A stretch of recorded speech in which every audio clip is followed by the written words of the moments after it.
Hello guys, this is Clint Locklear from Wolfer Nation and Trapping Radio. Every Friday night, I want to show you survival guys.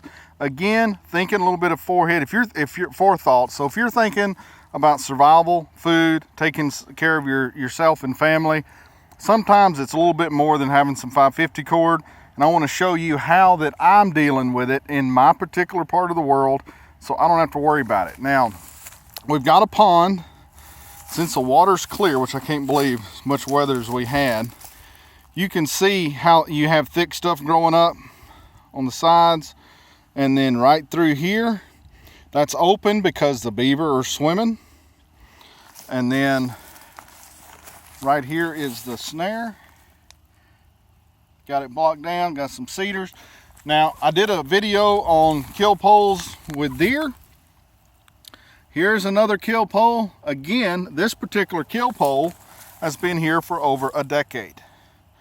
And I farm the beaver here.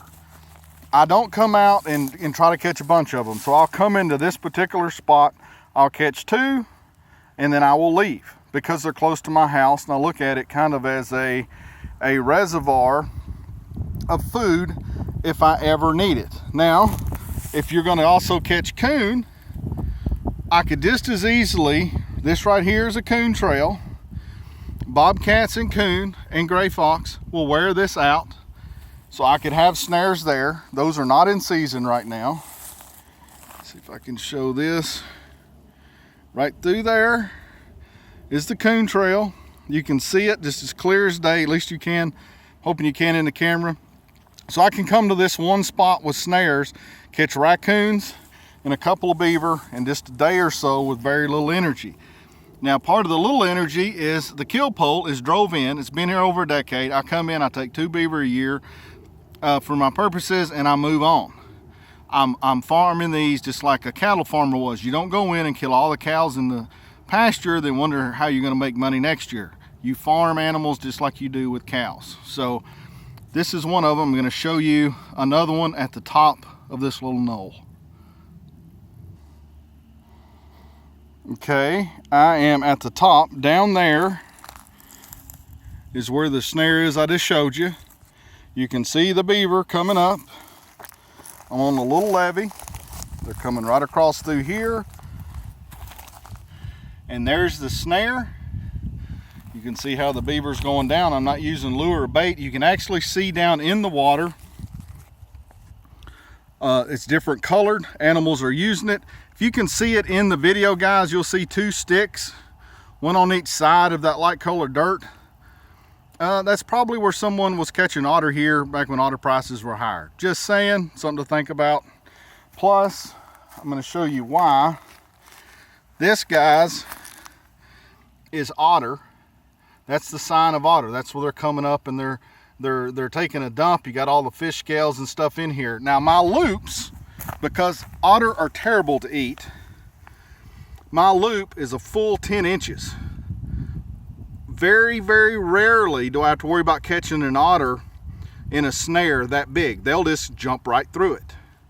Because I don't want to get these because they taste like, well, if you've ever tasted water moccasin, you'll never do it but once. It tastes like that. It's got that fishy, nasty, almost spoiled chicken flavor. So it's not something that I want to do. And I plan on eating these beaver. So I've got these bigger loops to let the otter go through. The same with the one on the other side. Now, you'll see I've just got some cedar. Took my pruners and clipped off of that. So someone's walking down through here. 99.9% of people will not pay attention to this because their brain's off in unicorn world. I've got it blocked down right over the trail. It's about 1.5 inches off the ground. And lo and behold, one of my decade-old kill poles is still working for me. And 10 years down the road, it's still going to be working for me. So that is looking at food through a system that I've got out all over the place that I can go harvest as needed with very little energy. And that's the important part of this.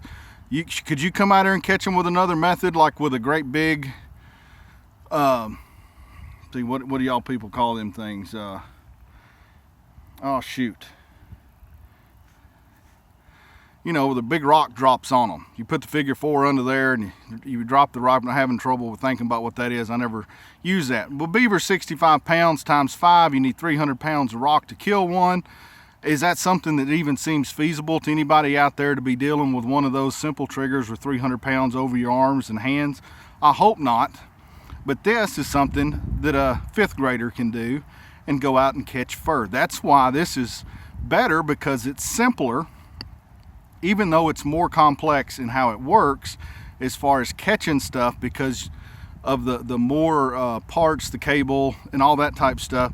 It's simpler than trying to prop up a rock and getting a beaver to go under it, for goodness sake. So if you put a beaver on 550 cord, he'll chew through it in about 2 seconds. So you not only wasted your time, you just aggravated the beaver. So what's the purpose?